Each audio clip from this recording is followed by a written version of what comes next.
Round table 3-4 days, we're closing the registrations for August, another 3-4 days बस, और फिर सितंबर में आपको आना पड़ेगा। और देश और धर्म का विचार है, भारत विचार, तो आपसे निवेदन यही है, तन मन धन से जुटे, और अगर आप चाहे तो हमारी सहायता कर सकते हैं। पेटीएम के डिटेल्स आपके नीचे, QR कोड आपके सामने, इसको डायरेक्ट स्कैन कर सकते हो, और पेपाल के माध्यम से जो भाई बहन विदेशों में रहते हैं वो चाहे तो सहायता कर सकते हैं। चलिए, जो आज का विषय वो ये है कि ट्रंप और पुतिन की फाइनली मीटिंग हो रही है। इस मीटिंग में क्या होने वाला है? क्या यूक्रेन का सौदा हो चुका है? ये एक सीक्रेट डील हो रही है जिसमें शी जिनपिंग का इन्वॉल्वमेंट है। ये आज का हमारा विषय है। मैं थोड़ा विलंब के लिए देरी चाहूंगा क्योंकि ट्रैफिक बहुत है दिल्ली में, कहीं बाहर गया था, बहुत ट्रैफिक जैम, बहुत फंस के आया हूँ। तो चलिए शुरुआत करते हैं। देखिए, ये बिल्कुल क्लियर हो गई है, ट्रंप और पुतिन की मीटिंग हो रही है। मीटिंग का वेन्यू चूज किया गया है 15 अगस्त, यानी कि जब हमारा इंडिपेंडेंस डे था, और ये होगा अलास्का। और अलास्का बेसिकली ये पार्ट था रशिया का, जिसने अमेरिका को 1867 में ये बेचा था। तो इसको इन अ वे एक मिडिल ग्राउंड कहेंगे। अलास्का है तो अमेरिका का पार्ट, पर रशिया इसको लगभग अपना बैकयार्ड मानता है, जबकि टेक्निकली नहीं है, मानता है ऐसा। और रशिया के हिटिंग रेंज में अलास्का कभी भी है। तो वहां मीटिंग करने का जो निर्णय लिया गया है ये बहुत इंपॉर्टेंट है। और इस मीटिंग से एक और चीज बताई गई है कि अमेरिका की धरती पे पुतिन को होस्ट किया जा रहा है। कहाँ गया ICJ, कहाँ गई वो इंटरनेशनल वार्निंग, कहाँ गया वो इंटरनेशनल वारंट, कहाँ गए वो इंटरनेशनल चोंचले जो बताया गया था भाई पुतिन को अरेस्ट करना, पुतिन मिले तो धर लेना। अब अमेरिका खुद पुतिन को होस्ट कर रहा है।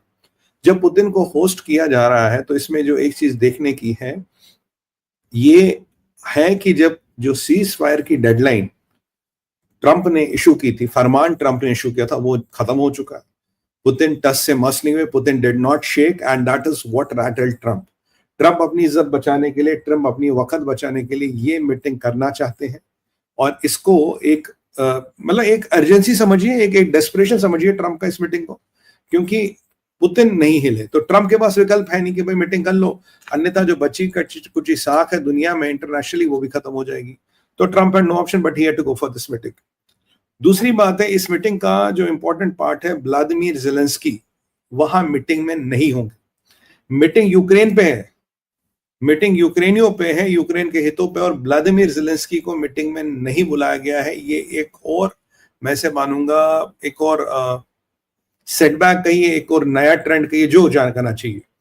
और ये बेलारूस के प्रेसिडेंट जो है उन्होंने इस मीटिंग को ऑर्गेनाइज कराने के बीच में वो मीडिएटर, ना दोहा था, ना कतर था, ना UAE था, ना सऊदी था, कोई नहीं था, ना ये जहादी तैयब अर्दोगन था।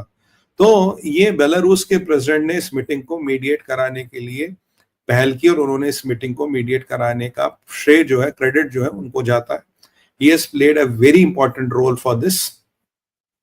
और ये माना जाता है कि भाई ये जो मीटिंग बुलाई जाती है इसमें रशिया यूक्रेन का जो वॉर है उसको खत्म करना है। पुतिन की जो शर्तें हैं, वो कह रहे हैं कि जो भी यूक्रेन का हिस्सा मेरे पास है वो अब मेरे में आपको रिकॉग्नाइज करना पड़ेगा। So minimum he will want America to recognise the हिस्सा ऑफ यूक्रेन, वो क्षेत्र यूक्रेन का जिस पर पुतिन ने कब्जा कर रखा, इंक्लूडिंग 2014 वाला क्रिमिया कहिए, अभी वाले जो उसने इलाके जीते हैं डोनबास वगैरह, उनको मिलके कि वो रशिया की लेजिटिमेट टेरिटरी है। और ये एक नया ट्रेंड है, ये मैं मानता हूं वर्ल्ड वॉर सेकंड के बाद उससे बड़ा ट्रेंड है। क्यों? क्योंकि अब टेरिटरियों का फायदा मीटिंगों में होगा, फैसला मीटिंगों में होगा, और उनकी टेरिटरियों का फैसला मीटिंगों में होगा जिनकी टेरिटरी वो मीटिंग में है ही नहीं। मतलब यूक्रेन कहीं मीटिंग में है ही नहीं। और ये जो पुतिन की धमकियां आई है, जो पुतिन ने मिलिट्री पॉस्चरिंग की है, उससे कहीं ना कहीं ट्रंप घबरा गए, हताश हो गए, निराश हो गए, इस मीटिंग पे आ गए। इतने में एक और डेवलपमेंट आता है। मीटिंग से पहले शी जिनपिंग ने, चाइना के बादशाह ने, शहनशाह चाइना, उन्होंने पुतिन को उन्होंने ट्रंप को फोन ना करके शी जिनपिंग को फोन कर लिया। अब यहां थोड़ा सिचुएशन में ट्विस्ट आता है, क्योंकि अब यहां बनता है एक ट्राइलैटरल, यहां पहले था बायलैटरल।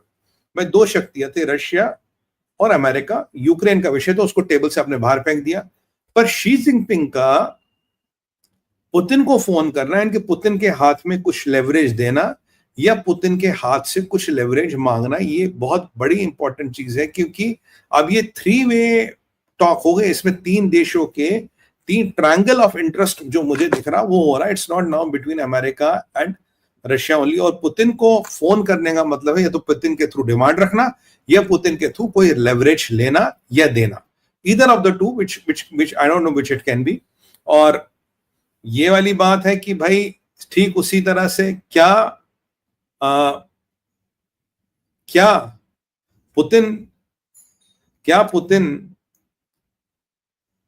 डोनाल्ड ट्रंप से नेगोशिएट करेंगे कि भाई अगर ये होगा, आप चाइना को, आप ताइवान के विजावी अपनी पॉलिसी, मिलिट्री पॉलिसी, अपनी डिप्लोमेटिक पॉलिसी बदलेंगे? क्योंकि चाइना की ये डिमांड हो सकती, ठीक है वहां यूक्रेन के विजावी हम तैयार करने को तैयार है, और यूक्रेन को भी ये बोला गया है कि भाई तुम्हें टेरिटरी स्वैप करनी पड़ेगी। यूक्रेन में ये बात बिल्कुल क्लियर है कि उनको टेरिटरी स्वैप करनी पड़ेगी। सवाल ये है कि क्या अगर ये जो क्षेत्र पुतिन ने यूक्रेन का कब्जा किया, अगर ये रशिया बनता है, तो क्या वन चाइना पॉलिसी के अंतर्गत ताइवान को फॉर्मली चाइना में का पार्ट माना जाएगा? क्या अमेरिका बोलेगा कि हाँ जी ये जो ताइवान है it's formally a part of China? ये एक बड़ा चीज हो सकती है। दिस इज नॉट कि देखो ना पुतिन मुझे फोन करते हैं ना शी जिनपिंग मुझे फोन करते हैं, but this is a possibility that can be something on the table.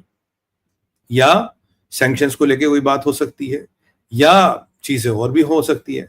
और अगर ऐसे ताइवान का कोई मसला आता तो ये भारत के लिए थोड़ा चिंता का कारण इसलिए है क्योंकि भाई कल को ऐसा ना हो कि कुछ लोग बैठ के पीओके का भी फैसला कर ले, पीओके इसका, ये इसका, वो उसका, अब यहाँ पे ये नहीं करेंगे, वहां पे वो नहीं करेंगे। वैसे कल से मार्को रूबियो, अब मुझे मार्को रूबियो की मैं बड़ी इज्जत करता था, कल से वो भी मतलब उल बातें करने लगे। वो कह रहे जी हमने बड़ा मेहनत की जी, बड़ा इंडिया पाकिस्तान का सीजफायर रुकवाया। मतलब ये कैरन लेविट जो प्रेस सेक्रेटरी है इसकी बात में दम नहीं रहता। मार्को रूबियो से भी उलवा दोगे, कल को पीट हेग्सेथ से भी बुलवा दोगे, फिर ऐसा करोगे स्टैच्यू ऑफ लिबर्टी पे चढ़ के सब बोलेंगे सीज फायर करवाया। वही जमाना, वही दिन देने बाकी आए हैं। जबकि आप जानते हैं इकोनॉमी, अमेरिका की इकोनॉमी बद से बदतर हो गई है।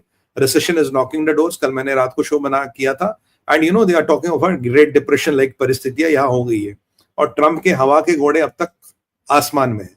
बट ये पीओके को लेके एक अच्छा संदेश नहीं है। कल को कुछ ऐसी परिस्थितियां हो सकती है पीओके को लेके भी, भारत के पक्ष में भी हो सकती है, भारत के उतने पक्ष में नहीं हो सकती। मैं नहीं कहता विपक्ष में ही होंगी, भारत के पक्ष में भी हो सकती है। बट ये जो अब एरिया और टेरिटरियों का फायदा हो रहा, बड़े बड़े लफड़ों को सुलटाया जा रहा है, तो ये कहीं ना कहीं एक चिंता का कारण जरूर है। यहां नेटो को कंप्लीट बाईपास किया गया है, जनरल रूथ, ये यूरोपियन वाले सबको बाईपास किया गया। यूरोप सुलग रहा है, यूरोप की बिल्कुल वाट लगी पड़ी। Europe is pissed off with Trump. भाई आप इतनी बड़ी नेगोशिएशन कर रहे हो, इतनी मीटिंग कर रहे हो, आपने हमें इन्वॉल्व भी नहीं किया। आपने अभी 2 घंटे पहले तक तो ये नहीं पता कि मीटिंग कहाँ हो रही है, नेगोशिएशन कहाँ हो रही है, चीजें कहाँ हो रही है, आपने कुछ भी नहीं बताया। आपने साहब जाके मीटिंग कर ली और हमें बता रहे जी 15 अगस्त को मीटिंग। वैसे हमारे इंडिपेंडेंस डे पे तो भारत का थोड़ा आशीर्वाद रहेगा, भारत माता का थोड़ा आशीर्वाद रहेगा, शायद लोग मरने कम हो, हम तो यही अपेक्षा करते हैं। तो यूरोप वाले बड़े परेशान है कि यूरोप को बाईपास किया गया, नेटो को बाईपास किया गया, और आपके व्लादिमीर ज़ेलेंस्की को बाईपास किया गया। क्योंकि यूरोप को सबसे बड़ा डर लगता पुतिन से। कहता है यार हमारा पुतिन तो, भाई पुतिन के रॉकेट अमेरिका तक जाए ना जाए, यूरोप तक तो जरूर आ सकते हैं। आपने हमें बाईपास कर दिया। अब ट्रम्प का एजेंडा, ट्रम्प तो भैया कहते हैं हम तो पीस मेकर है, हम तो दुनिया के लड़ाइयों को, हम तो वो क्या है वसूली भाई बन गए हम तो। मतलब तो क्या दुनिया में जितने लफड़े हैं, मतलब वो कहता है ना कोई भी करेगा तो भरेगा मामा, कल्लू मामा। हम तो दुनिया के कल्लू मामा, हम तो सारे लफड़े सुलटाएंगे, हम तो मांडवली करवाने का काम करेंगे। ये जो ट्रम्प के फेलियर हो रहे, जो इकोनॉमिक डिबैकल उसके सामने है, उससे बचने के लिए अपनी एक पीस मेकर की इमेज बना रहा है, एक पीस मेकर की चीजें बना रहा है। और ये कुछ अचीवमेंट्स लेके जो मिड टर्म होने वाले 2026 में, उससे पहले कुछ अचीवमेंट्स गिनाने की कोशिश कर रहा है, क्योंकि डोमेस्टिक फ्रंट पे अचीवमेंट्स